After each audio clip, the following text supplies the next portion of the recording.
ایک عالمی اسلامی انقلاب آ کر رہے گا. اس عالمی غلبہ اسلام سے پہلے ابھی امت مسلمہ کی بہت پٹائی ہونی ہے، بہت پٹائی ہونی ہے، بہت پٹائی. آپ نے صرف دین حق کی تبلیغ نہیں کی، اس کو قائم کر کے دکھایا ہے. بدترین عذاب عربوں پر آیا کھڑا ہے، سروں پر تنا ہوا ہے، بدترین. معافی چاہتا ہوں. امت مسلمہ بحیثیت مجموعی اللہ کی نگاہ میں مجرم، بہت بڑی مجرم. کیوں؟ 1 انچ زمین دنیا میں نہیں دکھا سکتی جہاں اللہ کا دین قائم ہو. 3 فتوے ہیں اس مفتی اعظم جو ہماری اتاری ہوئی شریعت کے مطابق فیصلے نہیں کرتے، وہی تو کافر ہیں، وہی تو مشرک ہیں، وہی تو فاسق ناہنجار ہیں، باغی. اخلاقیات کی بنیاد کیا ہے؟ کیا نیکی اور بدی کی کوئی مستقل اقدار ہے؟ Good and evil are they permanent values? یا جیسے آج کل کی بات ہو گئی ہے، بہت بڑی گمراہی کی بات ہے لیکن بہت عام کہی جاتی ہے، nothing is good or evil, only thinking makes it so. نہ کوئی نیکی نیکی ہے، نہ کوئی بدی بدی ہے. یہ تو ہمارے سوچنے کا انداز ہے، کسی کو نیکی کہہ دیتے، کسی کو بدی نہیں. یہ مسائل ہیں جن سے روز اول سے فلسفی لوگ ان کے بارے میں غلطاؤں پیچھا رہے، سوچتے رہے، غور و فکر کرتے رہے. وہ سارا سفر جو آدم سے لے کر محمد تک صلی اللہ علیہ وسلم تمام فلسفیوں نے ذہنی سفر طے کیا، وہ حضور کو ان چند دنوں میں غار حرا کی خلوت میں طے کرا دیا گیا، تاکہ انسان نے بحیثیت انسان جو کچھ سوچا ہے وہ آپ کے علم میں آ گئے. اس کے بعد اب اقرا بسم ربک الذی خلق.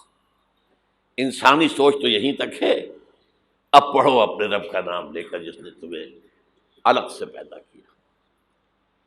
اور اس کے بعد پھر 2 حکم آئے. اب یہ غور و فکر کا ایک دور تو ختم ہو گیا، فلسفیانہ غور و فکر تکمیل کو پہنچا. ایک دوسرا شروع ہوا، اب ایک فکر دامنگیر ہوا، یہ میرے اوپر کتنی بڑی ذمہ داری آ گئی ہے، یہ معاشرہ ٹھیک ہو سکتا ہے، یہاں امکان ہے اصلاح کا. خود قرآن نے کہا انا سنلقی علیک قولا ثقیلا، ہم آپ پر ایک بہت بھاری بوجھ ڈالنے والے ہیں. اب یہ فکر دامنگیر ہوئی، اس کے لیے غور کرتے رہتے تھے، سوچتے رہتے تھے. تو دونوں یہ صورتیں شروع ہوتی ہیں، اے نبی اب یہ غور و فکر کا کام چھوڑیے، اب میدان میں آئیے، کمر کس لیجیے. یا ایھا المزمل قم یا ایھا المدثر قم. دونوں جگہ ایک ہی امر ہے، قم، کھڑے ہو جاؤ، کمر بستہ ہو جاؤ. لیکن عجیب بات ہے، میں چند منٹ لے رہا ہوں اس پر. رات کو کمر کسو، کھڑے رہو ہمارے سامنے. قم اللیل الا قلیلا نصفہ او انقص منہ قلیلا او زد علیہ ورتل القرآن ترتیلا. یہ مشقت، جانگسل، اگرچہ اخلاق کے اعتبار سے آپ انسانیت کی بلندی پر ہیں، انک لعلی خلق عظیم، لیکن یہ بوجھ جو آپ پر آیا ہے نبوت و رسالت کا، اس کے لیے آپ کو کچھ اور مشقت جھیلنے کے لیے تیاری کرنی ہوگی. ان ربک یعلم انک تقوم ادنی من ثلثی اللیل ونصفہ وثلثہ وطائفۃ من الذین معک. پھر اللہ نے بتایا بھی، اللہ کے علم ہے نبی کہ آپ اور آپ کے ساتھیوں کی جماعت کھڑی رہتی ہے رات کو 2/3 رات،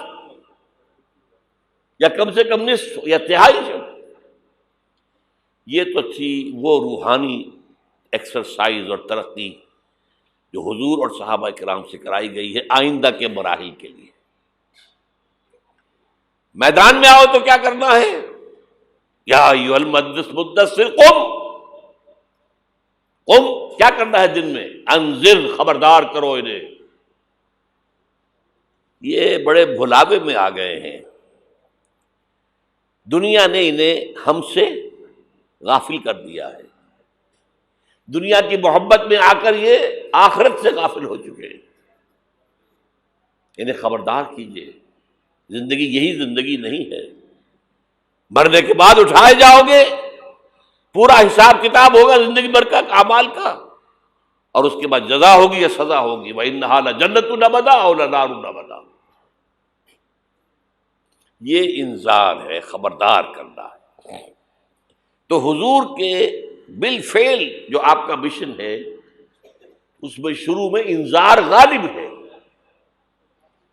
وہ تو اب تک کچھ لوگوں نے تسلیم کیا، کچھ لوگ ایمان لائے، کچھ لوگ قریب آئے، کچھ تربیت میں سے گزر رہے، انہیں بشارت دیتے تھے نا، تمہارے لیے بشارت ہے، سلام علیکم۔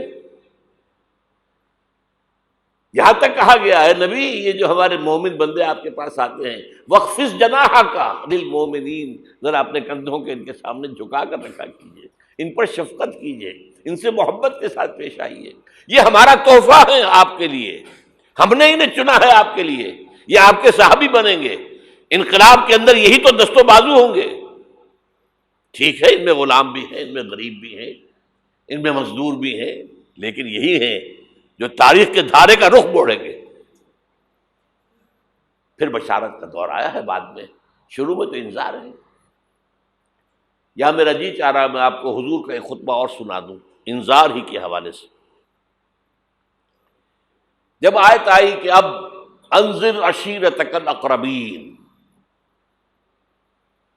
اے نبی اب اپنے قریب کے رشتہ داروں کو خبردار کیجیے۔ یہ جو مشن شروع ہوا حضور کا، یہ ہمارے آج کے واعظوں کے مانند نہیں ہے کہ دنیا بھر میں واعظ کہتے پھرتے گھر والوں کی خبر ہی نہیں، اولاد کدھر جا رہی ہے اس کے بارے میں فکر ہی نہیں۔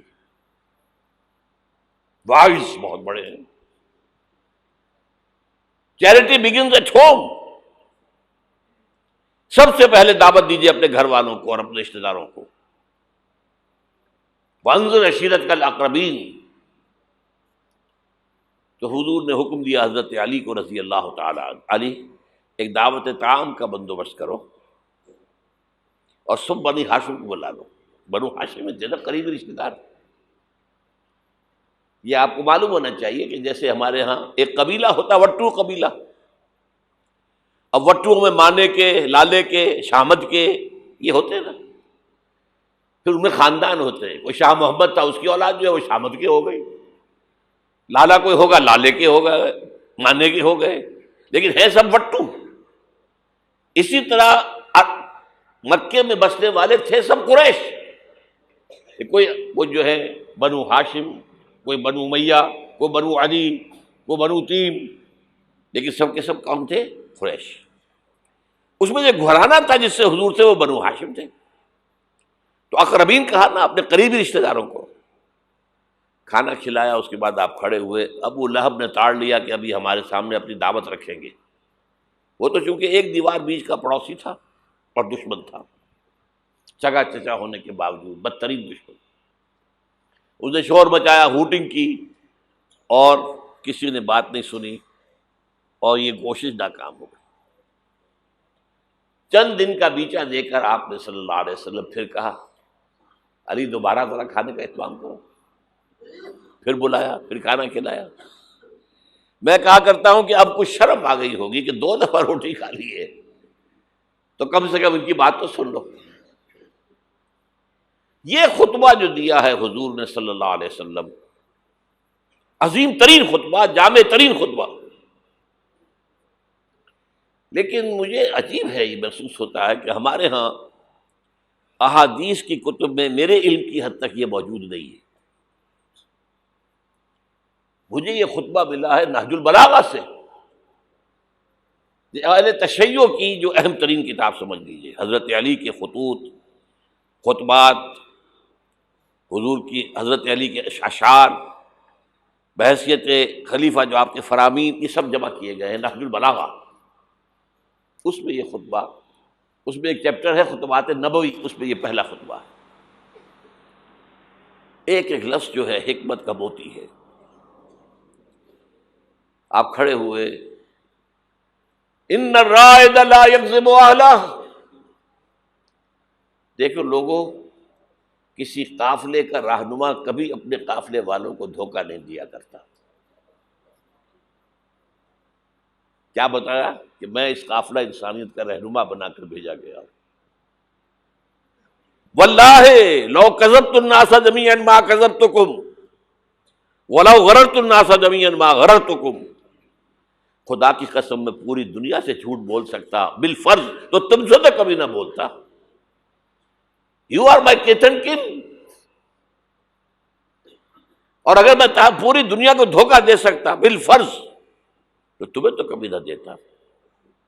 یہ تمہید ہو گئی. 3 جملے. چوتھے جملے میں ایمان باللہ ایمان بالرسول دونوں آ گئے. واللہ الذی لا الہ الا ہو انی لرسول اللہ الیکم خاصۃ والی الناس کافۃ. قسم ہے اس اللہ کی جس کے سوا کوئی الہ نہیں. توحید آ گئی. میں اللہ کا رسول ہوں تمہاری طرف خاص طور پر اور پوری دنیا کی طرف عام طور پر. اب جو جملے آ رہے ہیں وہ سارے انذار آخرت پر ہیں. واللہ لتموتن کما تنامون. خدا کی قسم تم سب پر موت آئے گی جیسے کہ روزانہ رات کو سو جاتے ہو. ثم لتبعثن کما تستيقظون. پھر ایک صبح ہوگی جب اٹھا لیے جاؤ گے جیسے کہ روزانہ صبح بیدار ہو جاتے ہو. وہ صبح قیامت بھی آئے گی. اور کبھی آپ نے نوٹ کیا بیداری کے وقت کی دعا مسنون کون سی ہے؟ الحمدللہ الذی احیانی بعدما اماتنی والیہ النشور. اللہ کے حمد، اس کی تعریف، اس کا شکر، جس نے مجھے دوبارہ زندہ کر دیا اس کے بعد کہ مجھ پر بہت طاری ہو گئی تھی. جو شخص روزانہ صبح یہ الفاظ پڑھے گا جب صبح قیامت کو اٹھے گا تو اس کی زبان پر یہ الفاظ آئیں گے کہ نہیں آئیں گے؟ الحمدللہ الذی احیانی بعدما اماتنی والیہ النشور. واللہ لتموتن کما تنامون ثم لتبعثن کما تستيقظون ثم لتحشرن بما تعملون. پھر حساب کتاب لیا جائے گا جو کچھ تم کر رہے ہو اس کا. ثم لتجزون، پھر لازماً جزا دی جائے گی. بالاحسان احسانا وبالسوء سوءا. اچھائی کا اچھا بدلہ، برائی کی بری سزا. وَإِنَّهَا لَجَنَّةٌ وَبَدَا أَوْ لَنَارٌ أَبَدًا. اور وہ کیا ہے؟ یا ہمیشہ ہمیش کے لیے جنت اور یا ہمیشہ ہمیش کے لیے آگ. اللہ اسے ہمیں بچائے. اب ذرا یہ چند منٹ آپ کے لیے میں نے، اس کے بعد میں آپ کو بتا رہا ہوں کہ میں خوشخبری لے کر آیا ہوں. آپ نے اگر کہیں بینر وغیرہ دیکھے ہوں گے تو اس میں موضوع میرا کیا ہے؟ بعثت محمدی علی صاحب الصلاۃ والسلام. ایک عالمی انقلاب، عالمی اسلامی انقلاب کا پیش خیمہ. خوشخبری یہ ہے ایک عالمی اسلامی انقلاب آ کر رہے گا. پوری دنیا پر اللہ کا دین غالب آ کر رہے گا. یہ خوشخبری ہے. اس خوشخبری کے لیے ایک تو قرآن مجید کے اندر احساسات کیا ہیں. قرآن مجید میں نے آپ کو آیات میں نے بتائی، 2 باتیں واضح کرتا ہے. هو الذی ارسل رسولہ بالہدی ودین الحق لیظہرہ علی الدین کلہ. یہ 3 دفعہ الفاظ آئے ہیں قرآن میں. سورہ توبہ، سورہ فتح، سورہ صف. ایک شوشے کا فرق نہیں ہے. اور کسی رسول کے لیے یہ الفاظ نہیں آئے. یہ نوٹ کر لیجیے. میں شاید 2 سال پہلے یہاں آیا تھا تو میں نے تکمیل نبوت اور رسالت پر بات کی تھی. حضور پر نبوت صرف ختم نہیں ہوئی ہے، مکمل ہوئی ہے. اور آپ کی فضیلت کی بنیاد یہ ہے کہ مکمل ہوئی ہے. محض ختم نبوت میں فضیلت کا پہلو کون سا ہے؟ ایک چیز پہلے تھی اب نہیں ہے، فضیلت کا ایک ہے. سوچ رہے ہیں؟ کامل ہوئی نبوت، کامل ہوئی رسالت. یہ تکمیل نبوت و رسالت، یہ اساس ہے فضیلت محمدی کی صلی اللہ علیہ وسلم. نبوت کا کمال کیا ہے؟ ہدایت کامل ہو گئی قرآن میں، اسی لیے اس کی حفاظت کا ذمہ اللہ نے لیا. تورات کا تو نہیں لیا. حالانکہ قرآن کہتا ہے انا انزلنا التوراۃ فیہا ھدی و نور، تورات بھی ہم نے نازل کی تھی، اس میں ہدایت بھی تھی، نور بھی تھا۔ ابھی ہدایت کامل نہیں تھی، ابھی انٹرم پیریڈ کے لیے ہدایات تھیں، دی 10 کمانڈمنٹس، یہ مشہور ہے لفظ ہدایات۔ نمبر 2، دین حق غالب ہوا، کامل ہوا۔ الیوم اکملت لکم دینکم واتممت علیکم نعمتی ورضیت لکم الاسلام دینا۔ تکمیل ہدایت قرآن میں، تکلیم نظام حق دین حق میں، تکمیل رسالت آپ نے صرف دین حق کی تبلیغ نہیں کی، اس کو قائم کر کے دکھایا ہے۔ اور تکمیل رسالت آپ پہلے اور آخری رسول ہیں اللہ کے، جو پوری نوع انسانی کے لیے بھیجے گئے۔ پہلے ہر رسول اپنی قوم کی طرف آتا تھا، وَإِلَىٰ عَادٍ أَخَاهُمْ هُودًا وَإِلَىٰ ثَمُودَ أَخَاهُمْ صَالِحًا وَإِلَىٰ مَدْيَنَ أَخَاهُمْ شُعَيْبًا إِنَّا أَرْسَلْنَا نُوحًا إِلَىٰ قَوْمِهِ۔ حضرت مسیح بھی رسولاً إِلَىٰ بنی اسرائیل، پوری نوع انسانی کے لیے نہیں آئے تھے۔ واحد اللہ کے رسول پہلے اور آخری وہ محمد ہیں صلی اللہ علیہ وسلم، جو پوری نوع انسانی کے لیے بھیجے گئے۔ اس کے لیے میں نے آپ کو یہ 5 مقامات پر آیا قرآن میں، الفاظ مختلف ہیں۔ وہ تینوں ایک جگہ پر ایک ہی الفاظ میں آئے ہیں، تین جگہ پر، یہ ذرا مختلف ہے۔ وَمَا أَرْسَلْنَاكَ إِلَّا كَافَّةً لِلنَّاسِ بَشِيرًا وَنَذِيرًا، ہم نے نہیں بھیجا ہے نبی آپ کو مگر تمام انسانوں کے لیے بشیر اور نذیر بنا کر۔ وَمَا أَرْسَلْنَاكَ إِلَّا رَحْمَةً لِلْعَالَمِينَ، اور نہیں بھیجا ہے آپ کو مگر تمام جہانوں کے لیے رحمت بنا کر۔ اور اے نبی کہہ دو یا ایھا الناس انی رسول اللہ الیکم جمیعا، میں تم سب کی طرف اللہ کا رسول بن کر آیا ہوں۔ وہ میں نے خطبہ سنایا، اس کے اندر بھی موجود ہے، پہلے دن سے موجود ہے، پہلے دن سے حضور پر بات واضح تھی۔ یہ آیتوں تو بعد میں نازل ہوئی ہے۔ واللہ الذی لا الہ الا ھو انی لرسول اللہ الیکم خاصۃ وإلی الناس کافۃ۔ اب نتیجہ نکالیے اس کا صغریٰ کبریٰ۔ حضور کو بھیجا دین کے غلبے کے لیے، بھیجا پوری نوع انسانی کے لیے۔ تو جب تک پوری نوع انسانی پر اللہ کا دین غالب نہ ہو، کیا حضور کا مقصد بعثت مکمل ہو گیا؟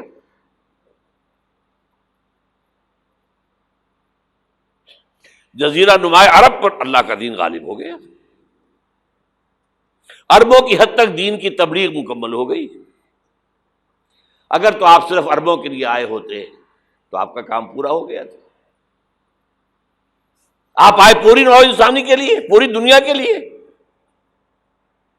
تو پھر اقبال کے لفظ میں سنیے، وقت فرصت ہے کہاں، کام ابھی باقی ہے، نور توحید کا اتمام ابھی باقی ہے۔ تو پوری دنیا جب تک اس نور توحید سے جگمگا نہ اٹھے، پوری دنیا جب تک نور رسالت سے منور نہ ہو جائے، اس وقت تک وقت فرصت ہے کہاں، کام ابھی باقی ہے۔ اور کیا ہو سکتا ہے کہ دنیا ختم ہو جائے اور حضور کی بعثت کا مقصد مکمل نہ ہو؟ ناممکن۔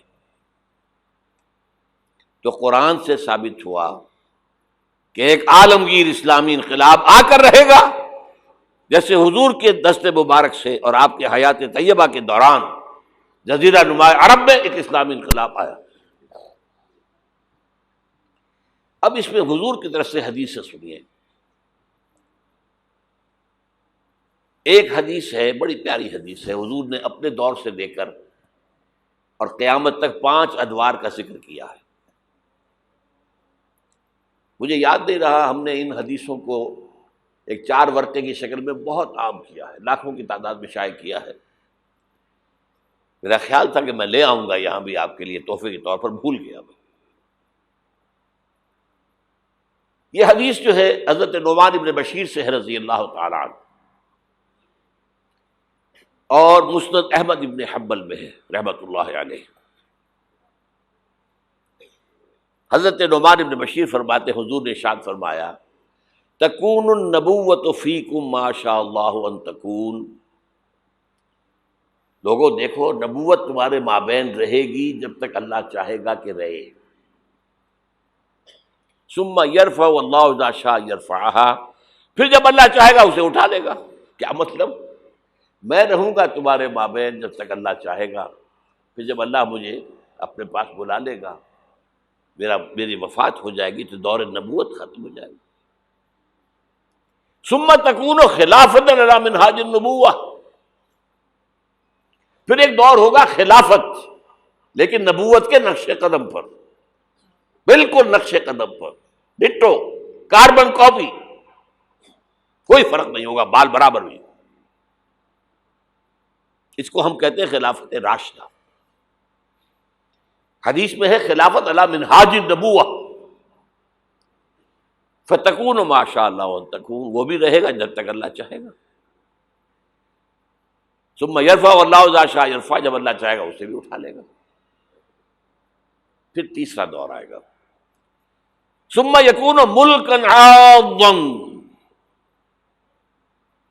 پھر ایک کاٹ کھانے والی ملوکیت کا دور آئے گا، بادشاہت، ملوکیت، کاٹ کھانے والی، ظالم۔ یہ دور ملوکیت ہے۔ بنو امیہ، بنو عباس، یہ خلفاء نہیں تھے، بادشاہ تھے، یہ ملوکیت تھی۔ واقعہ کربلا کب ہوا؟ انہی کے دور میں ہوا نا۔ واقعہ ہررا کب ہوا؟ انہی کے دور میں ہوا۔ 3 دن تک مدینے کو مباح کر دیا گیا فوجیوں پر، لوٹو جس کو چاہو، ریپ کرو جسے چاہو، مدینہ۔ یہ ہماری تاریخ کے واقعات ہیں۔ پھر سینکڑوں تابعین کو شہید کیا حجاج بن یوسف نے۔ یہ ہماری تاریخ ہے کہ نہیں؟ حضور خبر دے رہے ہیں، ملکن عاظم، کاٹنے والی، کٹکھنی ملوکیت کا دور آئے گا۔ فرمایا یہ بھی رہے گا جب تک اللہ چاہے گا، پھر اللہ جب چاہے گا یہ دور بھی ختم ہو جائے گا۔ ثم تکون ملکن جبریا، پھر ایک اور بادشاہت ہوگی جس میں غلامی ہوگی۔ کیا مطلب؟ یہ پہلی ملوکیت مسلمانوں کی تو تھی، کلمہ گو تو تھے، جھوٹے تھے یا سچے تھے، کلمہ گو تو تھے، اچھا برے بھی تھے تو اچھے بھی تھے، بہت اچھے اچھے لوگ بھی پیدا ہوئے۔ بادشاہوں میں بھی جو مثالیں مسلمان بادشاہوں کی ہیں، اچھے لوگوں کی، آپ کو دنیا میں نہیں ملیں گی۔ لیکن اس کے بعد کون سا دور آیا؟ ہماری اب ملکہ کون تھی؟ ملکہ وکٹوریہ۔ اب یہ ملوکیت جمع غلامی، کہیں پر برطانیہ، کہیں پر فرانس، کہیں پر اٹلی، کہیں پر اسپین، پورا عالم اسلام، کولونیلزم جسے آپ کہتے ہیں، یورپی استعمار جسے آپ کہتے ہیں، ملکن جبرین۔ لیکن جو خوشخبری ہے وہ کیا ہے؟ ثم تکون خلافۃ علی منہاج النبوہ، پھر اس کے بعد دور آئے گا خلافت علی منہاج النبوت کا۔ یہ خوشخبری ہے۔ آج تاریخ کا قافلہ کہاں کھڑا ہے نوٹ کر لیجئے۔ وہ ملکن جبرین براہ راست ختم ہو چکی ہے۔ انگریز گیا، فرانسیسی گئے، ولندیزی گئے، ڈچ گئے، اسپینیئرز گئے، اطالوی گئے، سب گئے۔ عالم اسلام آزاد ہو گیا نا۔ لیکن بائی پراکسی انہی کی حکومت جاری ہے، ابھی انہی کے ذہنی غلام، انہی کے تہذیبی شاگرد، انہی کے غلام، انہی کے ایجنٹ آج پورے عالم اسلام پر حکمران۔ صرف یہ کہ پہلے وہ براہ راست حکومت کر رہے تھے، اب بائی پراکسی کر رہے ہیں۔ اپنے دور میں تعلیم دے کر ایسے لوگ پیدا کر گئے جن کی چمڑیاں تو کالی رہ گئیں، اندر سے یورپین ہو گئے. اور بیکاروں نے یہی کہا تھا ہم جو نظام تعلیم یہاں بنا رہے ہیں اس کے نتیجے میں ہندوستان کے لوگوں کی چمڑی کی رنگت تو نہیں بدلے گی لیکن اندر سے وہ بالکل بدل جائے گا. انہی کے غلام ہیں، انہی کی تہذیب، انہی کی عریانی، انہی کی بے حیائی، انہی کی بے شرمی. یہ دور انٹرم پیریڈ ہے، چوتھا دور ختم ہوا ہے، پانچواں آیا نہیں ہے، لیکن پانچواں زیادہ دور نہیں ہے. یہ دور آئے گا. پہلی بات تو یہ کہ آئے گا، اس میں میں نے قرآن سے بھی ثابت کر دیا، حدیث سے بھی ثابت کر دیا. اس میں جو شک کرے میرے نزدیک اس کے ایمان میں شک ہے. اچھا اب جب آئے گا تو کس شان سے آئے گا؟ اب جب آئے گا گلوبل ہوگا. ویسے بھی اب دنیا گلوبلائز ہو چکی ہے. آج تو آپ کہتے ہیں دنیا کیا ہے؟ It's a global village. اب جو نظام بھی آؤگا گلوبل ہوگا. اب اس میں دو حدیثیں آپ سن لیجئے. اب جب خلافت اللہ منہاج النبوت آئے گی تو وہ کسی ایک علاقے کے اندر محدود نہیں ہوگی. حضرت ثوبان رضی اللہ تعالیٰ عنہ حضور کے ایک غلام تھے جنہیں آپ نے آزاد کر دیا تھا. انہیں عربی میں کہتے مولا، ان ثوبان مولا رسول اللہ صلی اللہ علیہ وسلم. انہی کے ذہنی غلام، انہی کے تہذیبی شاگرد، انہی کے غلام، انہی کے ایجنٹ آج پورے عالم اسلام پر حکمران.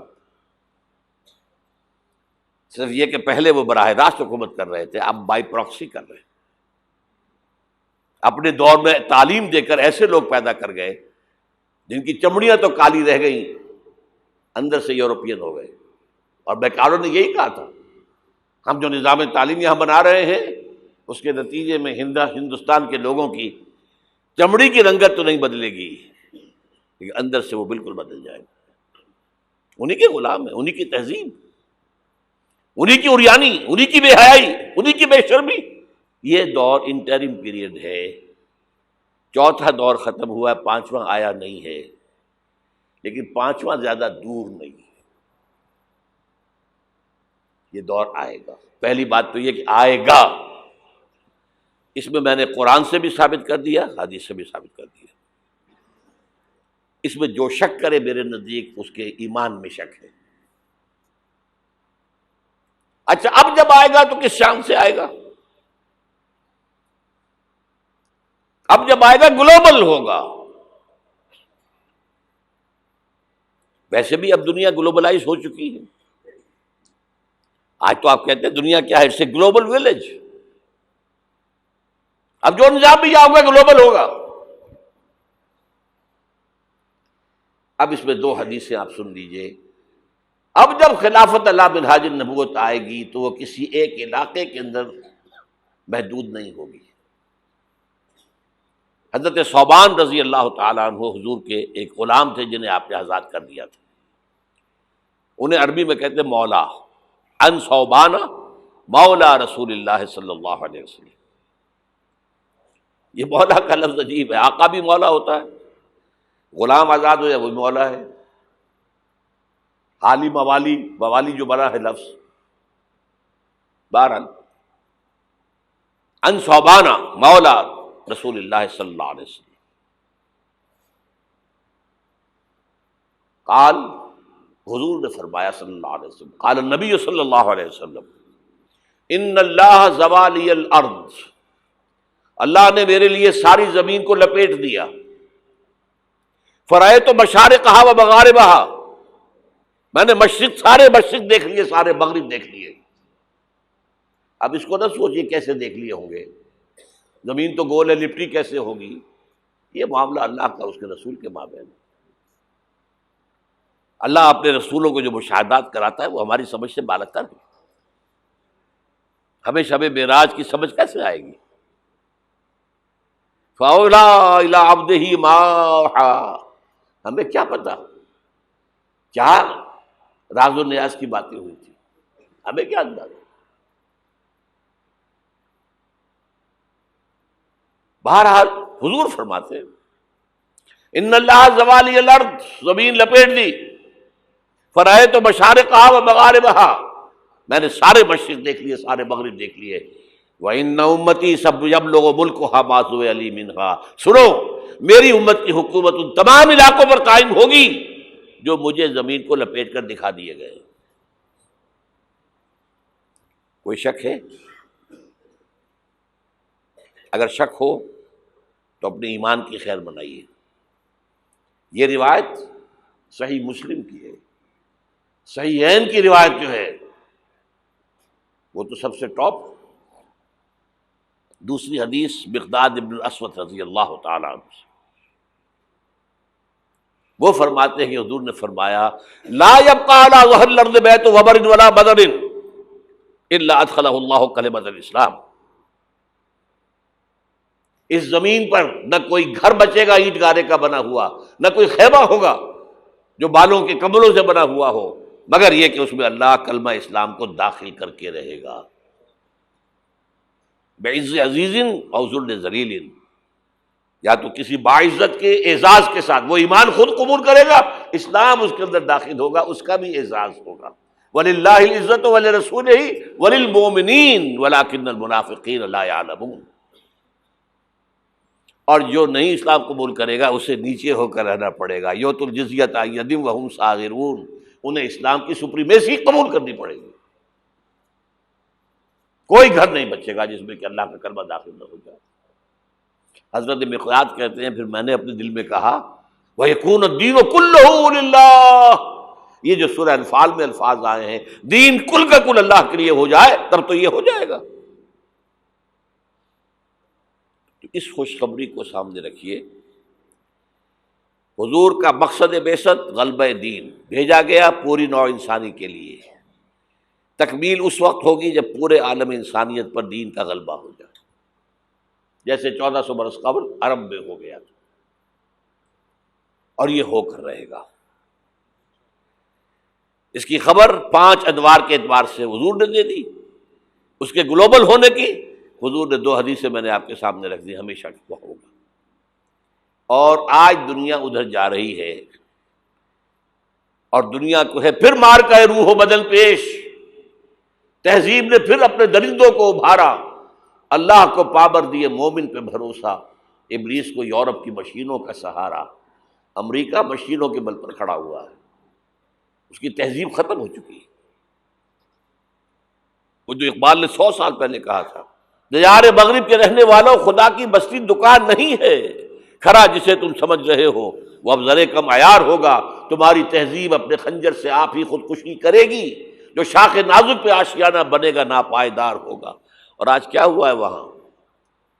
صدر امریکہ فرماتا ہے، کلنٹن، جو اس کا آخری state of the union address تھا آخری، القریب امریکی قوم کی اکثریت حرام زادوں پر مشتمل ہوگی۔ اس کے الفاظ کیا ہیں؟ Born without any wedlock, کوئی شادی کا بندھن نہیں ہے ماں باپ میں اور بچے پیدا ہو رہے ہیں۔ ان کو آپ کیا کہتے ہیں؟ حرامی۔ اب لوگوں کی اکثریت کو پتہ ہی نہیں ہمارا باپ کون تھا، جانتے ہی نہیں۔ نتیجہ یہ نکلا ہے بالفعل کہ مجھے اسکول میں داخلے کے لیے فارم کبھی آپ نے پر کیا ہوگا اپنے بچے کے لیے، لے گئے آپ، اس کا نام یہ ہے، اس کے باپ کا نام یہ ہے، اس کی پیدائش یہ ہے، اس کا یہ ہے، اب وہاں باپ کا کھانا ہی نکال دیا، اسے پتہ ہی نہیں، ماں کا نام لکھ دو۔ یہ تہذیب ہے ان کی۔ بہرحال دنیا ایک بہت بڑے تصادم کی طرف بڑھ رہی ہے۔ اب میں اس سے اگلی بات جو کہنا چاہتا ہوں اس کے لیے پہلے سے معذرت کر لوں، خوشخبری میں نے دی ہے تو بدخبری بھی مجھے دے دی۔ اس عالمی غلبہ اسلام سے پہلے ابھی امت مسلمہ کی بہت پٹائی ہونی ہے، بہت پٹائی ہونی ہے، بہت پٹائی ہونی ہے۔ یہ میں نہیں کہہ رہا، حضور نے کہا ہے۔ کتاب الملاحم احادیث کی کتابوں کے آخر میں یہ 4 ابواب جو آتے ہیں جن کو عام طور پہ علماء بھی نہیں پڑھتے، اس لیے کہ ان سے کوئی فقہی مسئلہ تو نکلتا نہیں، ان سے کوئی شرعی حکم نہیں نکلتا، وہ تو پیشین گوئیاں ہیں۔ کتاب الفتن، کیسے کیسے فتنے اٹھیں گے، کتاب الملاحم، کیسی کیسی جنگیں ہوں گی، کتاب اشراط الساعہ، قیامت کی جو علامات کیا ہوں گی، کتاب علامات القیامہ، یہ کیا ہوں گے، ان ابواب کو پڑھیے تو آپ کو معلوم ہوگا اس دور کے آنے سے پہلے ابھی امت مسلمہ پر اللہ کے عذاب کے بہت سخت کوڑے پڑ گئے۔ معافی چاہتا ہوں، اگر رسولوں کی شان یہ تھی کہ وہ مبشر بھی تھے اور نذیر بھی تھے، تو میں بھی ایک ادنا غلام انہیں کا ہوں۔ میں جو کہہ رہا ہوں قرآن اور حدیث سے کہہ رہا ہوں۔ یہ عذاب کیوں آئے گا؟ امت مسلمہ بحیثیت مجموعی اللہ کی نگاہ میں مجرم، بہت بڑی مجرم۔ کیوں؟ 1 انچ زمین دنیا میں نہیں دکھا سکتی جہاں اللہ کا دین قائم ہو۔ یہ مذہب ہے، مسجدیں ہیں، حج ہے اور عمرے ہیں، یہ مذہب ہے۔ دین کہاں ہے؟ اللہ کا نظام کہاں ہے؟ دین حق کہاں ہے؟ وہ نظام عدل کہاں ہے؟ وہ نظام سیاست کہاں ہے؟ وہ قانون شریعت کہاں ہے؟ آپ کی ساری معیشت سود کے اوپر ہے، اور سود سے زیادہ بڑا گھناؤنا جرم کوئی نہیں، سود سے زیادہ بڑا گھناؤنا گناہ کوئی نہیں، جس کے بارے میں حضور نے فرمایا الربا 70 جزءا یحوما، 2 حدیثیں ہیں یہ، ربا کے 70 حصے ہیں، یہ 70 گناہ ہیں، 70 گناہ ہیں، جن میں چھوٹے بھی ہیں بڑے بھی ہیں، 70 گناہ۔ ایسا رہا ان میں سب سے چھوٹا اس کے مساوی ہے ان ينكح الرجل امه، کہ کوئی شخص اپنی ماں سے زنا کرے۔ سنن ابی داؤد کی روایت ہے، سن لیجیے، پڑھ لیجیے۔ سارا نظام آپ کا کہاں ہے؟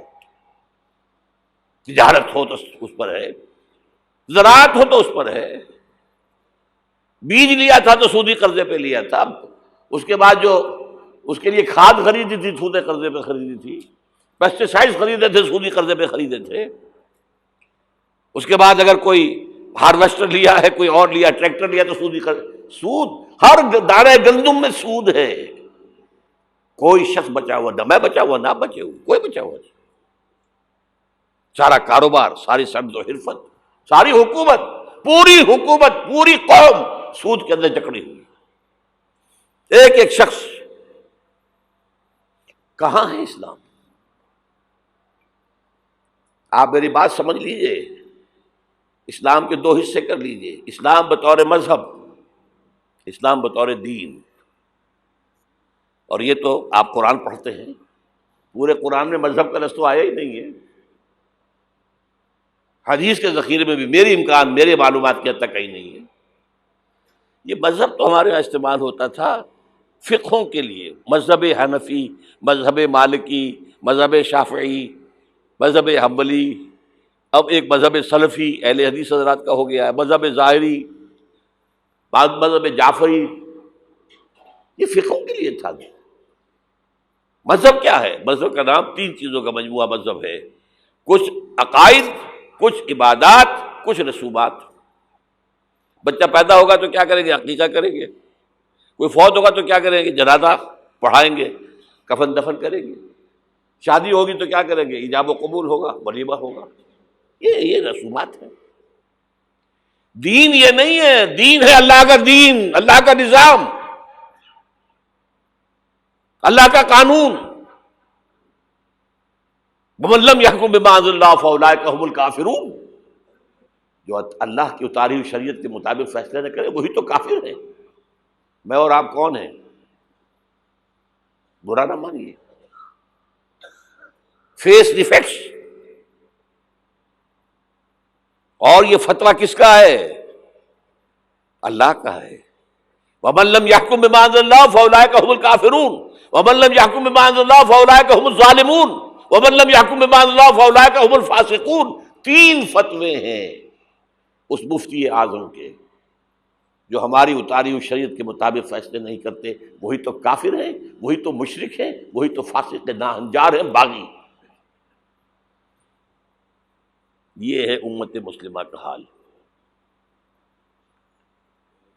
اب سعودی عرب ذرا پیچھے پیچھے چل رہا تھا، اب آگے بڑھ رہا ہے۔ اب مخلوط تعلیم کی یونیورسٹی وہاں قائم کر دی گئی ہے۔ شاہ عبداللہ صاحب جو ہے بش سے NOC لے کر آئے ہیں تو اسے بادشاہ مانا گیا ہے۔ امریکہ کے غلام بکے ہوئے، سولڈ، اور وہی کیا سب سارے کے سارے ہمارا وہ شخص خبیث جو ہمیں اس جنگ میں امریکہ کا جو ہے اعلی کار بنا کر دفع ہو گیا یہاں سے، اور اس کے نتیجے میں آج ہمارے ہاں ساری بدامنی ہے۔ یہ کیوں ہو رہا ہے؟ جنگ تو امریکہ کی ہے۔ آج ہمیں باور کرا دیا گیا ہماری جنگ ہے، یہ امریکہ کی سب سے بڑی کامیابی ہے۔ ہماری جنگ کیسے ہے بھائی؟ یہ جنگ 2001 میں شروع ہوئی تھی، سب سے پہلے حملہ افغانستان میں کیا گیا تھا، ہم سے مدد مانگی تھی کہ ہماری مدد نہیں کرو گے تو ہمارے دشمن ہو۔ تو جنگ ان کی تھی کہ ہماری تھی؟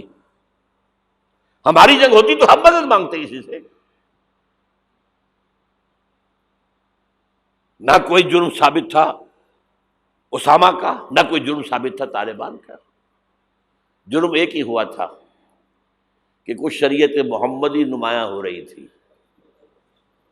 اس کی برکات کا ظہور ہو رہا تھا۔ 90% عراق کے اندر امن قائم ہو گیا۔ یہ بات کہی اقبال نے 1936 میں، ان کی آخری نظموں میں سے ہے ابلیس کی وجہ سے شورا۔ اس میں ابلیس کہتا ہے کہ نہ مجھے جمہوریت سے کوئی ڈر ہے، میرا اپنا بنایا ہوا نظام ہے، وہی شیطانی نظام ہے۔ یہ ہم نے خود شاہی کو پہنایا جمہوری لباس، جب ذرا آدم ہوا ہے خود شناس و خود نگر۔ نہ اشتراکیت سے مجھے کوئی ڈر ہے، کب ڈرا سکتے ہیں مجھ کو اشتراکی کوچہ گرد؟ یہ پریشان روزگار آشفتہ بغض آشفتہ ہوں ہے، اگر کوئی ڈر خطر مجھ کو تو اس امت سے ہے، اس کی خاکستر میں ہے اب تک شرار آرزو۔ اس کے انگارے اوپر سے اس کے اوپر راکھ آ گئی ہے، نظر نہیں آ رہا، اندر آگ دہک رہی ہے، ان کے دلوں کے اندر آگ دہک رہی ہے۔ عصر حاضر کے تقاضاؤں سے ہے، لیکن یہ خوف ہو نہ جائے آشکارا شر پیغمبر کہیں، وہ شر پیغمبر ابھر کر افغانستان میں سامنے آ رہا ہے۔ Billions and billions of dollars جو ہے امریکہ دیتا ہے، افغانستان میں افیون کی کاشت بند نہیں ہوتی، اور ملا عمر کا ایک حکم اور کاشت زیرو ہو گئی۔ انہوں نے کہا یہ تو ہمارے لیے انتہائی بڑا خطرہ ہے، یہ نظام اگر ظاہر ہو گیا دنیا پر، اگر یہ ابھی کلی ہے کھل گئی پھول بن گئی تو کیا ہوگا؟ یہ شیطنت ختم ہو جائے گی۔ اس لیے تہس نہس کیا افغانستان، وہ جنگ ہے۔ اب وہاں سے جو لوگ بھاگ کر آ گئے تھے ہمارے قبائلی علاقوں میں آ کر آباد ہو گئے، کیونکہ خود امریکہ لے کر آیا تھا انہیں۔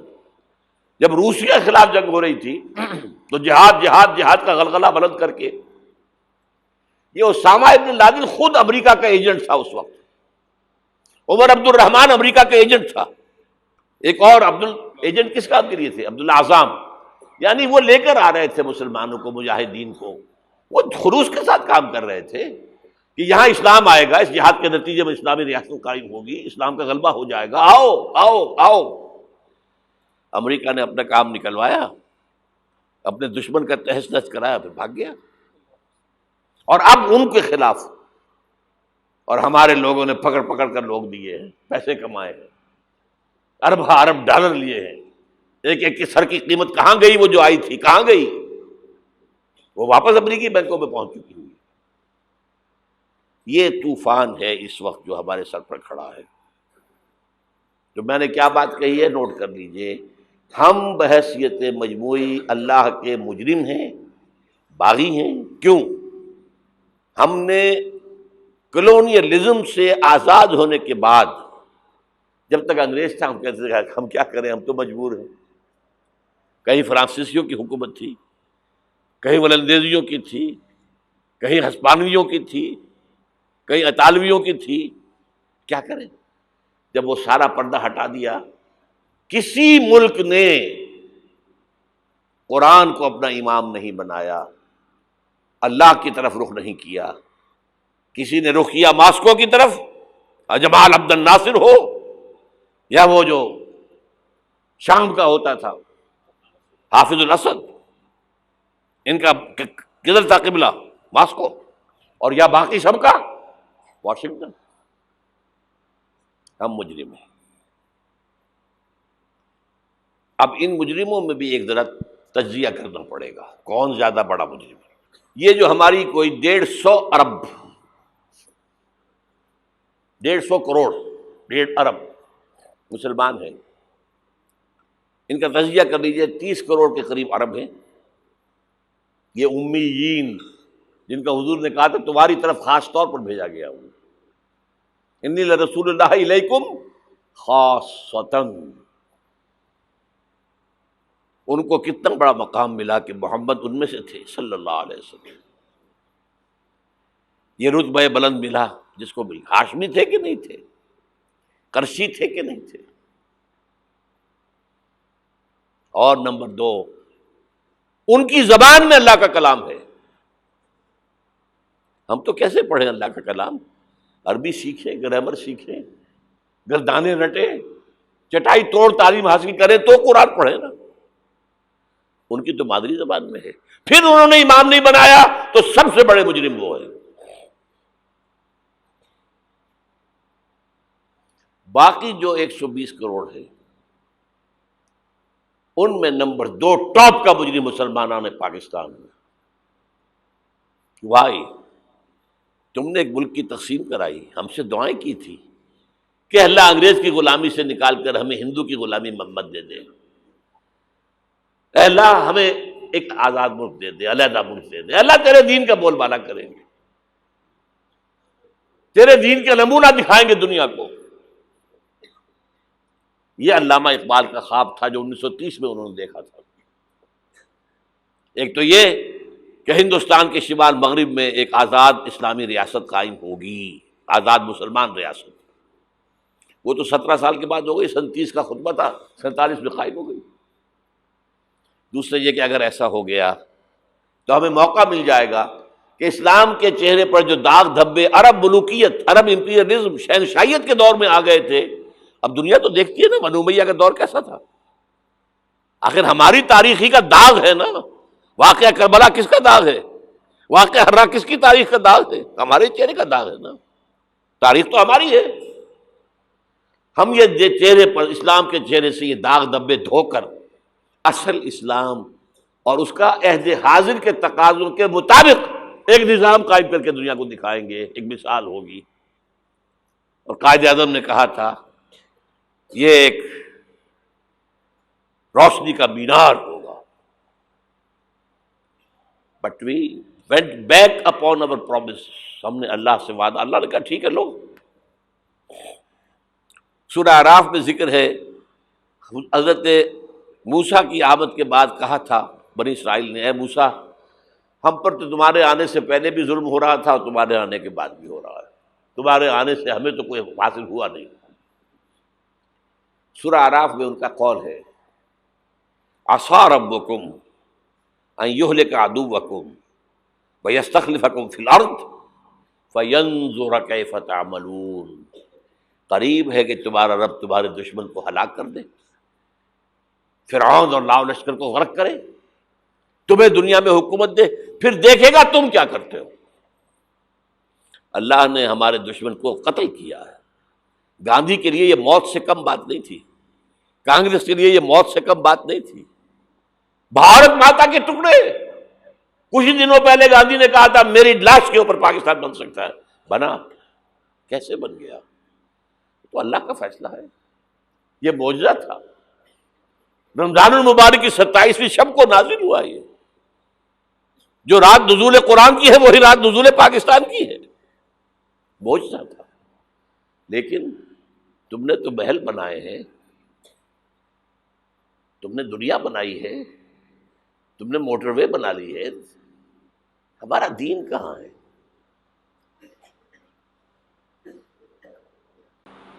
ہمارا دین کہاں ہے؟ تو نمبر 2 مجرم ہم ہیں، باقی نمبر 3 پہ جائیں گے۔ اب نوٹ کر لیجئے، یہ کتابیں اگر آپ پڑھنا چاہیں تو کتاب الملاحم میں پڑھیے، بدترین عذاب عربوں پر آیا کھڑا ہے، سروں پر تنا ہوا ہے، بدترین ایسی جنگ ہونی ہے الملحمۃ العظمیٰ، جس کو کہ میں بھی آپ کے گواہی پیش کر دوں گا، جسے کہا گیا دی لاسٹ کروسیڈ۔ بش نے بھی کروسیڈ کا لفظ بول دیا تھا، پھر واپس لیا اس نے۔ نکل جاتی ہے جس کے منہ سے سچی بات مستی میں، فقیہ مصلحت بین سے وہ رندے بادہ خار اچھا، کروسیڈ کہہ کر پھر واپس لیا۔ یہ کروسیڈ، اس کے اوپر جس قدر نقصان ہونا ہے عربوں کا، گریٹر اسرائیل بنے گا، یہ عراق، شام، اردن، سعودی عرب کا کچھ شمالی علاقہ، ترکی کا جنوبی علاقہ، مصر کا صحرائے سینا، اور اس کے ساتھ ہی جو بہترین اس کا زرخیز ترین علاقہ ڈیلٹا آف نائل، یہ سب یہودیوں کے قبضے میں جائیں گے۔ اس کو حدیث میں کہا گیا الملحمۃ العظمیٰ۔ عیسائی 80 علم لے کر اے مسلمانوں تم پر حملہ آور ہوں گے، اور ہر علم کے نیچے 12,000 فوج ہوگی، 9.5 لاکھ فوج۔ یہ نیٹو کی تیاری کس کے لیے ہو رہی ہے؟ جب یو ایس ایس آر کا خاتمہ ہوا تو پوچھا گیا تھا نیٹو چیف سے، اب کس لیے؟ تمہارا وہ دشمن تو ختم ہو گیا، اب ہمیں اسلامک فنڈامنٹلزم سے نمٹنا ہے۔ وہ جانتے ہیں خطرہ یہی ہے، اب اسلام ابھر سکتا ہے، مسلمانوں کے سینوں کے اندر وہ آگ ہے، اوپر خاکستر آ گیا ہے، تم کہیں اٹھانا بیٹھنا، یہ اندر تو انگارہ ہے، اوپر سے راکھ ہے، اس سے دھوکہ نہ کھا جانا ان کے دلوں کے اندر۔ اور بش نے کہا تھا مسلمان چاہتے ہیں کہ ہسپانیہ سے لے کر انڈونیشیا تک نظام خلافت قائم کریں، اور میں حیران ہوا تھا کہ اس کمبخت کو ہسپانیہ کا خیال کیسے آ گیا؟ ہمیں تو کبھی آتا ہی نہیں، اب ہم تو بھول گئے، وہ تو 500 برس پرانی بات ہے جبکہ وہاں سے ہمیں نکال دیا گیا تھا۔ اگرچہ اقبال نے کہا تھا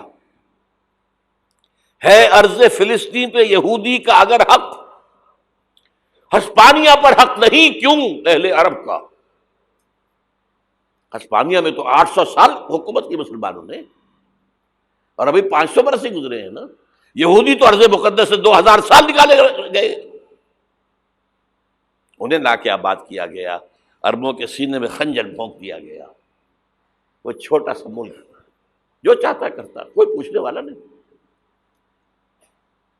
امریکہ جیسے اپنے بیٹے کی حفاظت کرے ویسے کرتا اس کی۔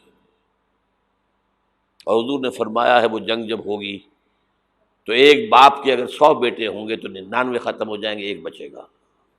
یہ حدیث ہے، حدیث ہے صحیح۔ اور آپ نے فرمایا ویل للعرب من شر قد اقترب، عربوں کے لیے ہلاکت ہے، عربوں کے لیے بربادی ہے اس شر سے جو قریب آ چکی ہے۔ اور آج جس طرح انہوں نے ان کی تہذیب کو اختیار کر لیا ہے، دبئی جا کر دیکھیے، بدترین مغربی معاشرہ جو ہے وہ دبئی کے اندر ہم نے قائم کر کے دکھا دیا۔ اب سعودی عرب اس راستے پر بڑھ رہا ہے۔ اور اس کے بعد نمبر 2 پر جو ہے ہم پاکستانی ہیں، لیکن میں اس کے وہ پہلی بات جو کہہ رہا ہوں وہ تو یقینی ہے، اس میں تو احادیث صحیحہ موجود ہے۔ اگرچہ اس کے بعد پانسا پلٹے گا، پھر حضرت مہدی کا ظہور ہوگا، حضرت عیسیٰ کا نزول ہوگا، اور وہ گریٹر اسرائیل گریٹر گریو یارڈ بنے گا یہودیوں کا، ایک ایک یہودی قتل ہوگا اور دفن ہوگا۔ یہ بعد میں ہونا ہے، میں پہلی بات بات کر رہا ہوں۔ وہ پانسا پلٹے گا جب پلٹے گا، ابھی جو سامنے ہے وہ کیا ہے؟ جس ملحمۃ العظمیٰ کہا حضور نے، جسے آرمگیڈون کہتے ہیں عیسائی۔ آرمگیڈون کی اگر کہیں جا کر آپ دیکھیں گے، آپ ڈکشنری میں مانی تو کیا لکھا ہے؟ A very big war which will be fought between the forces of evil and good before the end of this world. اس دنیا کے خاتمے سے پہلے خیر اور شر کی قوتوں کے درمیان بہت بڑی جنگ ہوگی۔ ارمجدون اسے کہتے ہیں عربی میں، اور آرمگیڈون اسے کہتے ہیں انگریزی کے اندر۔ اور یہ بائبل کی آخری کتاب کے اندر ہے، جو اس میں کہ مکاشفات یوحنا، ریولیشنز آف سینٹ جان. یہ تو میں کہہ رہا ہوں یقین کے ساتھ، اور زیادہ دور نہیں ہے، آیا چاہتا ہوں. اس لیے کہ یہودیوں کا اور عیسائی جو کنزرویٹوز ہیں، نیو کنزرویٹوز، ان کا 5 نکاتی ایجنڈا ہے متفق علیہ، جس کے تحت کہ یہ جنگ صلیبی شروع کی گئی ہے. وہ سن لیجئے آپ. آرمیگیڈون نمبر 1، گریٹر اسرائیل قائم ہو جانا اس کے نتیجے میں نمبر 2، مسجد اقصی اور قبۃ الصخرہ کو گرانا نمبر 3، وہاں 3rd ٹیمپل، وہ مسجد جو حضرت سلیمان نے بنائی تھی 1000 قبل مسیح میں، پھر برباد کی تھی نبوکدنضر نے، دوبارہ بنائی گئی، پھر دوبارہ ختم ہوئی 70 عیسوی تک گری پڑی ہے. ان کا خانہ کعبہ گرا ہوا ہے 70 عیسوی سے لے کر آج تک. ایک دیوار ہے ویلنگ وال، جہاں جاتے ہیں، روتے ہیں، پیٹتے ہیں، ماتم کرتے ہیں، وہاں وہ بنے گا 3rd ٹیمپل. اور نمبر 4، اس میں لا کر رکھا جائے گا تخت حضرت داؤد کا. یہ تخت کہاں ہے اس وقت؟ یہ لندن شریف کے اندر، جو ان کی پارلیمنٹ کا جو چرچ ہے، ویسٹ منسٹر ایبے، اس میں رکھا ہوا ہے. ایک پتھر تھا جس پر بٹھا کر حضرت داؤد کی تاج پوشی ہوئی، پھر حضرت سلیمان کی ہوئی، پھر وہ پتھر رکھ دیا گیا جب حضرت سلیمان نے بنایا ہیکل مسجد اقصی، وہاں رہا وہ. ہر بادشاہ جو تھا یہودی اسی کے اوپر بٹھا کر اس کی تاج پوشی ہوتی تھی. سن 70 میں ٹائٹس نے گرایا اسے، ہیکل کو، وہ پتھر لے گیا، وہاں سے روم گیا، روم سے آئرلینڈ گیا، آئرلینڈ سے اسکاٹ لینڈ آیا، اسکاٹ لینڈ سے انگلینڈ آیا، اور اب وہ رکھا ہوا ہے 14ویں صدی عیسوی سے آج تک. وہ ویسٹ منسٹر ایبے میں رکھا ہوا، ایک کرسی کی سیٹ میں اسے بنا دیا گیا ہے تخت کی شکل میں. اب انگریزوں میں کوئی ملکہ ہو، کوئی بادشاہ ہو جس کی بھی تاج پوشی ہونی اس میں ہوتی. یہ لا کر رکھا جائے گا 3rd ٹیمپل میں، اور اس پر یہودیوں کے خیال کے مطابق ان کا مسیحا آئے گا جو مسیح دجال ہوگا. عیسائیوں کے خیال کے مطابق حضرت عیسیٰ آئیں گے، وہ ہمارا بھی خیال ہے حضرت عیسیٰ آئیں گے علیہ السلام. بہرحال یہ تو بات کی باتیں ہیں نا. اس وقت جو میں عرض کر رہا ہوں، عربوں پر بہت بڑا عذاب، اور پاکستان کا معاملہ البتہ یہ ہے، میں یقین سے نہیں کہہ سکتا. ہینگنگ ان دی بیلنس، ہو سکتا ہے اللہ تعالی ہم پر رحم فرمائے، ہو سکتا ہے، اگرچہ اس کی کچھ شرائط ہوں گی. چمن کے مالک اگر بنا لیں موافق اپنا شعار، اب بھی چمن میں آ سکتی ہے پلٹ کر چمن سے روٹھی بہار، اب بھی ہو سکتی ہے. اور یہ بھی ہو سکتا ہے کہ اللہ تعالیٰ نے معجزانہ طور پر ہمیں ملک دیا، ہم نے اللہ سے بدعہدی کی، وعدہ خلافی کی، غداری کی، لہذا سزا دی جائے اور ہم سے یہ ملک چھین لیا جائے. It's just possible. دور نہ سمجھے اسے، انہونی بات نہ سمجھے. جو گھیراؤ ہو رہا ہے آپ کا، آپ کے مغرب میں نیٹو فورسز اور مشرق میں بھارتی فورسز گدھوں کی طرح بیٹھے ہوئے انتظار کر رہے ہیں پاکستان اور ڈسٹیبلائز ہو جائے، یہاں اور بدامنی ہو جائے. اب لاہور میں پھر آج دھماکے ہو گئے ہیں. 2 دن پہلے کا دھماکہ میں سہ کے آیا ہوا ہوں، آپ کے سامنے بیٹھا ہوں. وہ جانیں بچی ہیں، جو ہماری اکیڈمی کا حشر ہوا وہ تو میں آپ کو نہیں بتا سکتا. یہ سارا کیوں ہو رہا ہے؟ تاکہ یہاں بدامنی ہو جائے اور ہمیں جواز مل جائے. مغرب سے نیٹو فورسز داخل ہو جائیں، مشرق سے بھارتی فورسز آ جائیں، اور ہمارے ایٹمی دانت توڑ کر اور پھر ہمیں بھارت کے سامنے ڈال دیا جائے. نو ڈو ایز یو لائک. یہ ان کا نقشہ ہے. ہوگا کیا وہ اللہ جانتا ہے، ہوگا وہ جو اللہ چاہے. لیکن اللہ کا چاہنا جو ہے وہ کس پر منحصر ہے؟ یہاں انقلاب برپا کرو، یہاں اسلام لاؤ. اگر دھندوں میں لگے رہو گے تو وہ خود بخود نہیں آ جائے گا انقلاب. صحابہ نے جانیں دی تھی، کتنی تکلیفیں اٹھائی تھی.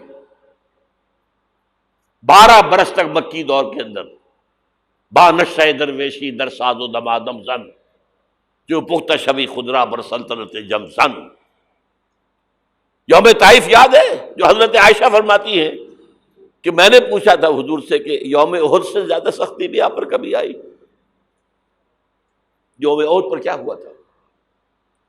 تلوار کا وار پڑا تھا آپ کے چہرہ مبارک، یہ جو رخسار کی ہڈی ہے اس کے اندر وار گیا ہے، اوپر خود کی 2 کڑیاں تھیں وہ اس میں گھس گئیں،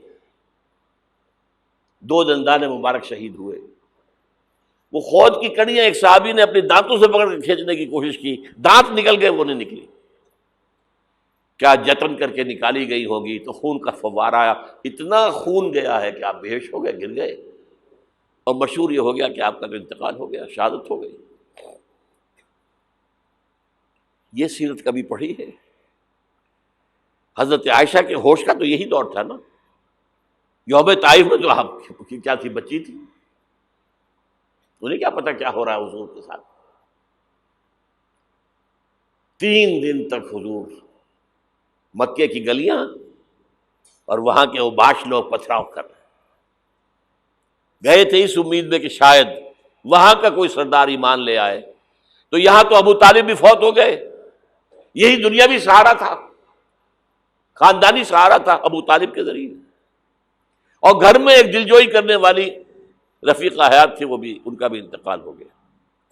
آپ نے کہا یہ عام الحزن ہے، اب تو سب کو طے ہو گیا قریش کو کہ اب جیسے قتل کر دو ان کو، اسی لیے آپ گئے طائف، شاید وہاں کا کوئی بڑا سردار مانے، ایمان لے آئے مجھ پر، تو میں اپنا مرکز ادھر شفٹ کر دوں۔ تینوں سے ملے ہیں، تینوں نے وہ جواب دیے، نکل جاؤ یہاں سے، میں تمہارے ساتھ بات بھی کرنے کو تیار نہیں ہوں۔ اچھا، تمہارے سوا کوئی نہیں ملا تھا اللہ کو نبی بنا کر بھیجنے کے لیے؟ دیکھو جاؤ، میں بات نہیں کرنا چاہتا، ہو سکتا ہے میں بے عزتی کر بیٹھوں، واقعی تم اللہ کے نبی ہو تو میں مارا جاؤں گا، جاؤ جاؤ جاؤ۔ یہ سلوک محبت کے ساتھ ہوا۔ اور پھر چھوکروں کو، اسٹریٹ ارچنز جنہیں آپ کہتے ہیں، اشارہ کیا تھا، خبر لو ان کی، پتھراؤ ہو رہا ہے، ساتھ کوئی ہے ہی نہیں، ایک آدمی صرف، زید ابن حارثہ۔ اب سامنے سے پتھر آ رہے ہیں تو حضرت زید آگے آ جاتے ہیں، ڈھال بنتے ہیں، مجھے لگے پتھر حضور کو لگے، آپ پیچھے سے آ رہے ہیں، چاروں طرف سے تو ڈھال نہیں بن سکتا ایک شخص، جسم لہو لہان،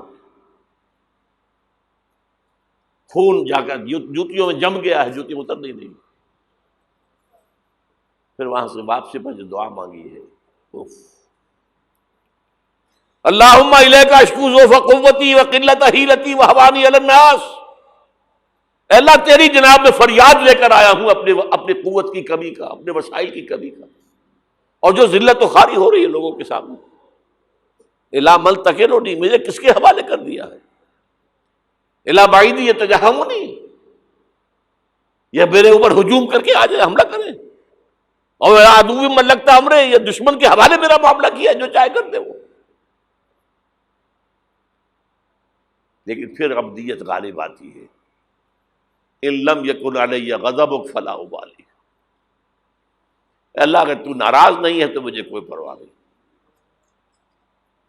سر تقسیم خم ہے جو مزاج یار میں آئے، مجھے اندیشہ یہ ہے کہ تو ناراض تو نہیں ہو گیا۔ یہ تکلیفیں جھیلی ہے، سینکڑوں صحابہ نے جانوں کا نذرانہ پیش کیا ہے، احزاب کی جنگ میں فاقوں پر فاقے ہو رہے تھے، اور ان فاقوں کی حالت میں خندق کھودنے کا حکم ملا ہے، لوگوں کی کمریں دوہری ہو رہی ہیں، پتھر باندھے ہیں اپنے پیٹوں سے، اپنی چادروں کے ساتھ کس کر، کمر دوہری نہ ہو جائے۔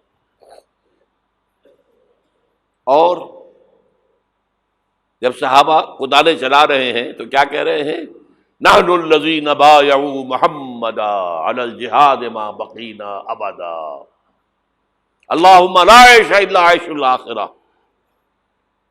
صحابہ کہتے تھے ہم وہ لوگ ہیں جنہوں نے محمد سے بیعت کی ہے کہ جہاد کرتے رہیں گے جب تک جان میں جان نکل جائے تو بات اور، جان ہے، چاہے ابھی بھوک سے کمر دوہری ہوئی جا رہی، جان تو ہے۔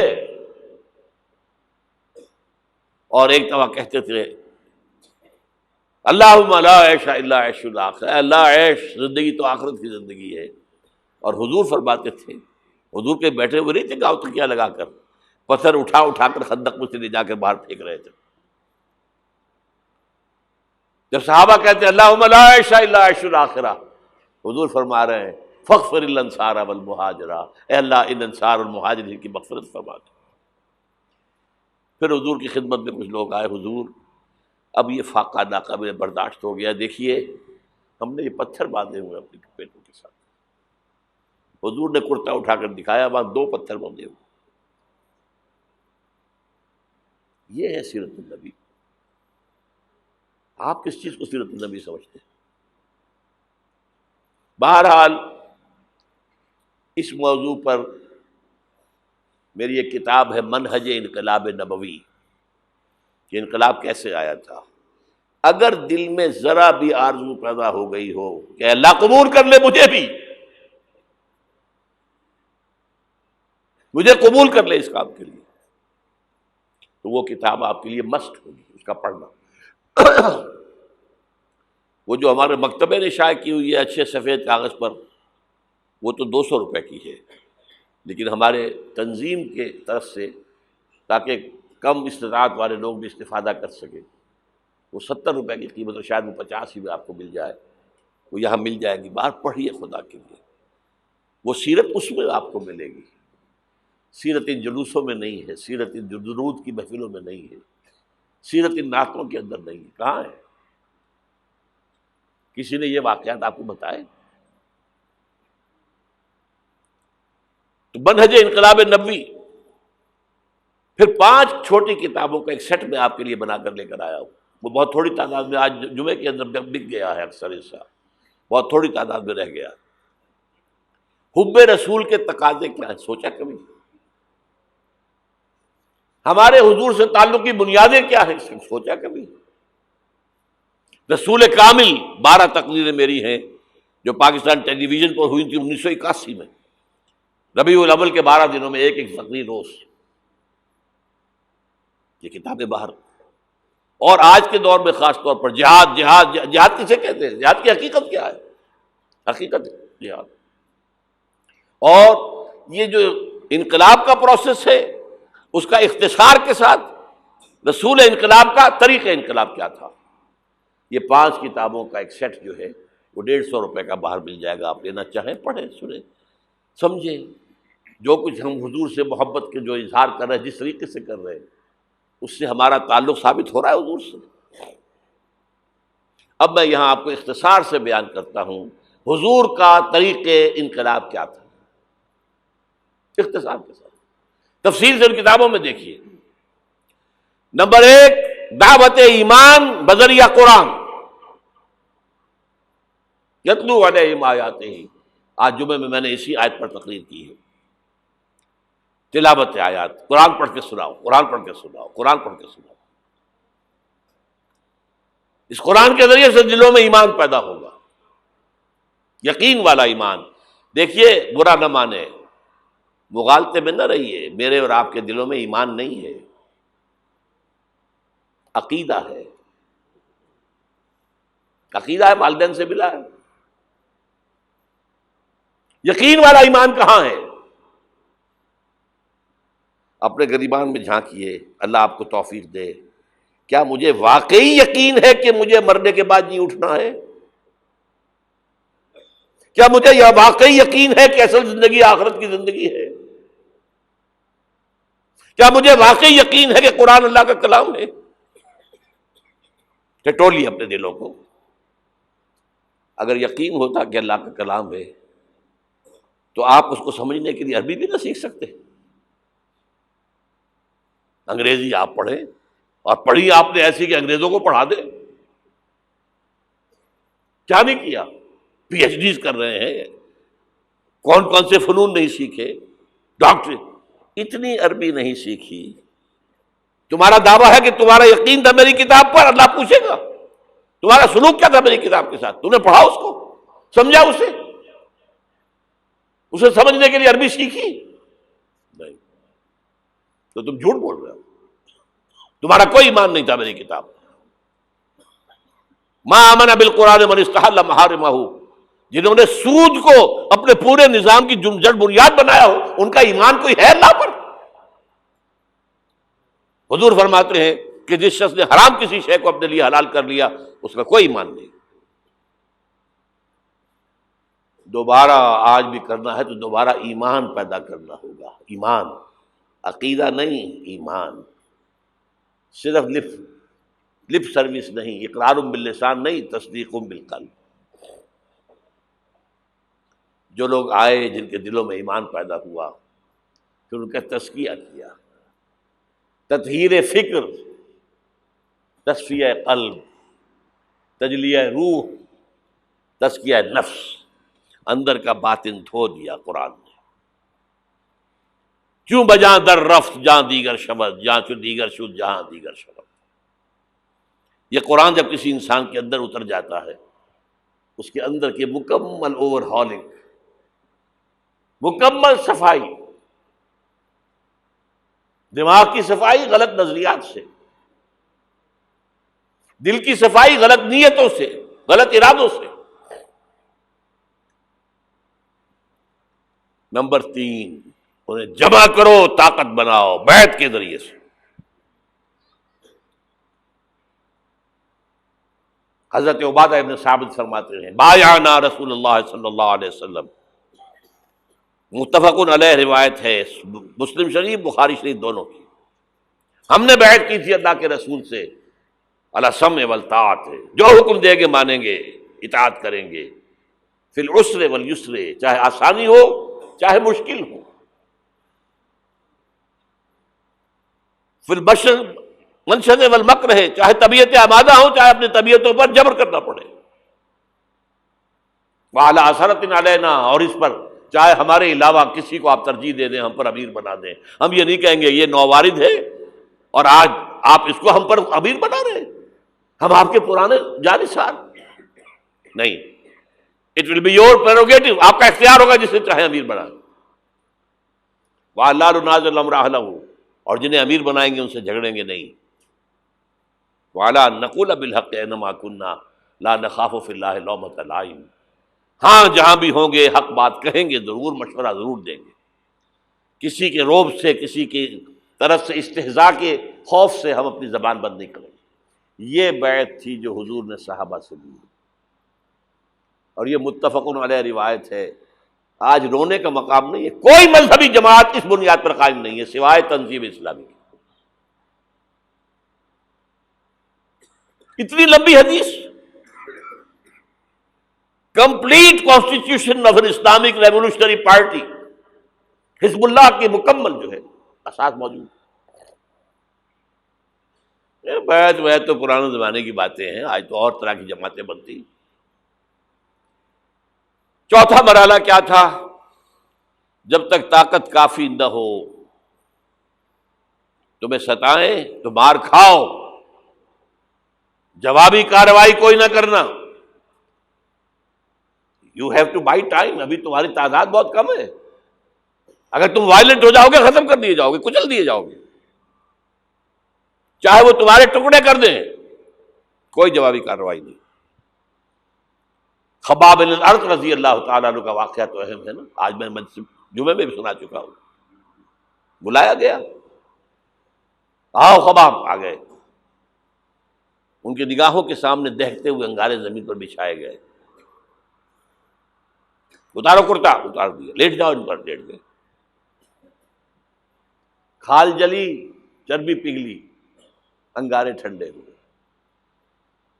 اب ایسا شخص سوچئے اگر اسے اجازت ہو تو 2-4 کو مار کر مرے گا نا. مجھے روسٹ کرنے چلے ہیں، یہ زندہ کباب بنانے چلے ہیں. ڈیسپریٹ انسان 1-2 کو مار کر مرتا ہے، اجازت نہیں. کفو ایدیکم، ہاتھ رو کے رکھو. یہ سیرت کی چیزیں، یہ موتی کہاں سے ملیں گے آپ کو؟ منہج انقلاب نبوی ضرور پڑھیے، اعلیٰ ایڈیشن لیجئے، اللہ ہمت دے. سفید کاغذ مضبوط، یہ چھپا ہوا ہے اس پر، نیوز پیپر پر سستا ہے. بہرحال وہ پڑھیں، علم تو ملے گا نا. البتہ جب تیار ہو گئے، تعداد کافی ہو گئی، تزکیہ ہو چکا ہے، دل میں کوئی آرزو نہیں ہے سوائے اللہ کی رضا اور آخرت کی فلاح کے، شہادت ہے مقصود و مطلوب مومن، نہ مال غنیمت نہ کشور کشائی۔ تب اب آخری مرحلہ شروع، جنگ۔ با نشہ درویشی در ساز و دمادم زن، 12 سال مکے میں درویشی، دعوت، نصیحت، تبلیغ، وعظ۔ کوئی پاگل کہہ گیا ٹھیک ہے سن لیا، کسی نے گالی دی جواب میں دعائیں دی، کسی نے پتھراؤ کیا جواب میں پھول پیش کیے۔ یہ درویشی درویشی درویشی درویشی۔ مدینے میں آنے کے بعد صرف 6 مہینے آپ نے لیے ہیں، 3 کام کیے: مسجد نبوی کی تعمیر، مہاجر اور انصار بھائی بھائی مواخات، اور نمبر 3 یہودی 3 قبیلے تھے انہیں جکڑ لیا ایک معاہدے کے اندر میثاق مدینہ۔ اس کے بعد آپ نے چھاپہ مار دستے بھیجنے شروع کر دیے۔ جنگ حضور نے شروع کی ہے، قریش نے نہیں کی ہے۔ یہ ہم مغربی پروپیگنڈے کے لیے کہتے رہے کہ نہیں ہم نے تو دفاعی جنگ لڑی تھی، حضور نے تو دفاعی نہیں تھی۔ حضور کا تو فرض تھا دین کو نافذ کرنا، قائم کرنا۔ اور باطل نظام کے سردار تو بیٹھے ہیں مکے کے اندر۔ فقاتلوا اولیاء الکفر، یہ جو اولیاء ہے ائمۃ الکفر، قاتلوا ائمۃ الکفر، یہ سب کچھ تھا۔ بہرحال اس کے بعد جنگ شروع ہوئی ہے تو اوپر اپ اینڈ ڈاؤن کچھ ہوئے ہیں۔ بدر میں اللہ نے بہت بڑی فتح دی، یوم الفرقان۔ احد میں ڈسپلن کی تھوڑی سی کمزوری ہوئی تو اللہ نے سزا دی، معاف نہیں کیا، کنڈون نہیں کیا۔ فتح ہو گئی تھی، اللہ کا وعدہ پورا ہو گیا تھا۔ 50 تیر انداز جہاں کھڑے کیے تھے حضور نے، یہاں سے ہرگز نہ ہلنا، چاہے تم دیکھو کہ ہم سب قتل ہو گئے اور پرندے ہمارا گوشت نوچ نوچ کر کھا رہے، تب بھی یہاں سے نہیں ہلنا۔ لیکن وہاں کیا ہو گیا ڈفرنس آف اوپینین کہ وہ تو حضور نے شکست کی صورت میں کہا تھا نا، یہ تو فتح ہو گئی ہے۔ لیکن جو لوکل کمانڈر تھے وہ کہتے رہے مت ہلو مت ہلو مت ہلو، چھوڑ کر چلے گئے۔ 50 میں سے 35 چلے گئے، 15 رہ گئے۔ وہ خالد بن ولید کی وہ قابی آنکھ نے دیکھ لیا وہ مورچہ خالی ہے، شکست ہو چکی تھی۔ لیکن پھر کوہ احد کا چکر لگا کر آ کر جو پیچھے سے حملہ کیا ہے، 70 صحابہ شہید ہوئے۔ اللہ تعالیٰ نبیوں سے بھی اور آپ کے نبیوں کے ساتھیوں سے بھی وہ معاملہ یہ کرتا ہے کہ پہلے خوب ٹھوک بجا کر دیکھتا ہے پکا ہے کہ نہیں۔ ایک دم نصرت نہیں آتی۔ یوم طائف کے بعد حضور کے لیے ذاتی طور پر نصرت آ گئی۔ کلائمیکس ہو چکا تھا، میں دعا میں آپ کو سنا چکا ہوں۔ پھر یہ ہوا ہے کہ جب آپ نکلے ہجرت کے لیے تو گھر کا اگرچہ محاصرہ تھا لیکن کوئی دیکھ ہی نہیں سکا، غار ثور میں چھپے ہوئے ہیں تو عین اس غار کے دہانے پر پہنچ گئے، لیکن یہ وہاں کچھ کبوتری نے انڈے دے دیے اور کچھ جو ہے جالا بنا ہوا، تو ابو جہل نے کہا تمہارا دماغ خراب ہے، اس غار کے اندر کون ہو سکتا ہے؟ اللہ نے بتایا۔ سراقہ آیا ہے پکڑنے کے لیے، اس کے گھوڑے کے پاؤں جو ہے وہ دھسے کئی دفعہ ریت کے اندر۔ پھر اللہ نے حضور کو اور غزوہ احد، غزوہ احزاب کے بعد امت کے لیے یہ کہہ دیا گیا وبشر المؤمنین واخری تحبونها نصر من اللہ وفتح قریب۔ اب تمہارا کلائمیکس جو تھا آزمائش کا وہ پورا ہو گیا۔ اب اللہ کی طرف سے خوشخبری سنا دو ہے محمد ان کو صلی اللہ علیہ وسلم، اب فتح قریب ہے۔ صلح حدیبیہ فتح ہوئی کو فتح قرار دیا، غزوہ خیبر میں اتنی بڑی جو ہے فتح ہوئی، پھر سن 8 میں مکہ فتح ہو گیا۔ جاء الحق وزهق الباطل ان الباطل کان زہوقا۔ یہ راستہ اختیار کرنا ہوگا۔ اگر تو حضور کے پروانوں میں نام لکھوانا ہے، پروانے کا کام تو جل جانا ہے نا، شمع کی گرد، شمع محمدی کے پروانے بننا، دعویٰ کرنا آسان کام ہے، بننا تو بہت مشکل۔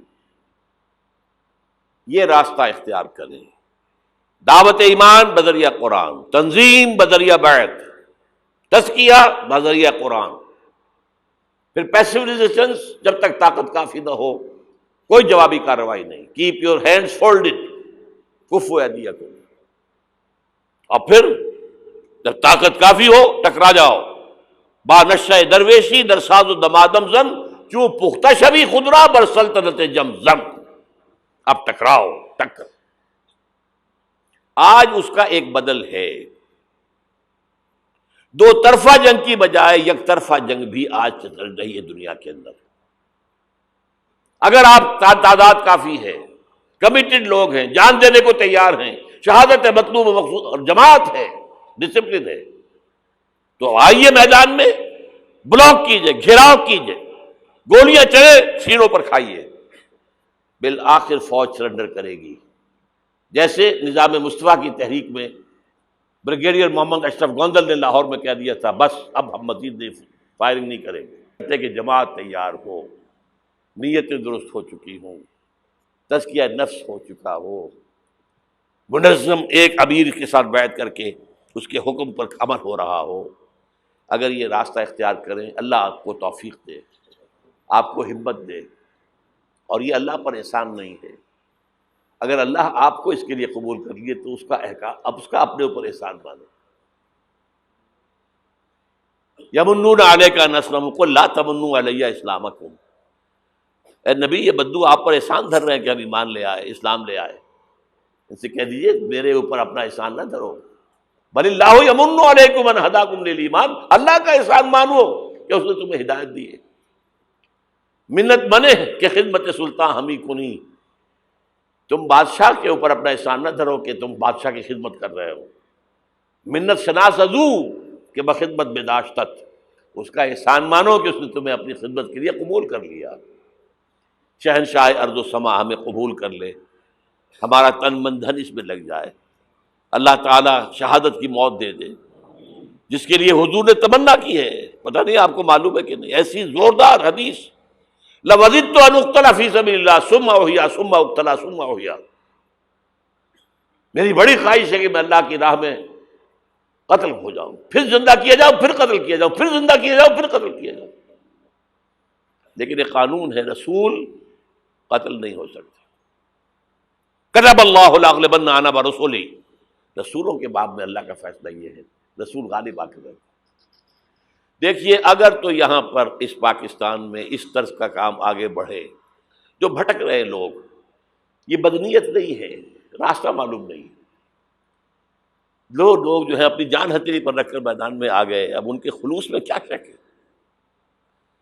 لیکن راستہ معلوم ہونا بہت ضروری ہے۔ چراغ نشان راہ دکھاتے تھے جو ستاروں کو، ترس گئے ہیں کسی مرد راہداں کے لیے، راستہ دکھانے والا نہیں ہے۔ یہ راستہ ہے، اس راستے پر غور کیجئے، اس پر فکر کیجئے، سوچئے، جو میں نے چیزوں کا ذکر کیا ان کا مطالعہ کیجئے، پھر اللہ ہمت دے، آپ کبھی لاہور آئیے، مجھ سے بات کیجئے، اگر آپ کے خیال میں نے کوئی چیز غلط لکھی ہے، غلط کہی ہے، مجھے سمجھائیے، میں آپ کا احسان مند ہوں گا۔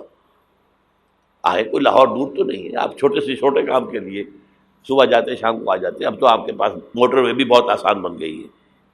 لیکن یہ کہ محض یہ سال بہ سال ایک جلسہ کر لینا، ایک تقریب منعقد کر لینا، اس سے تو کچھ نہیں ہوتا۔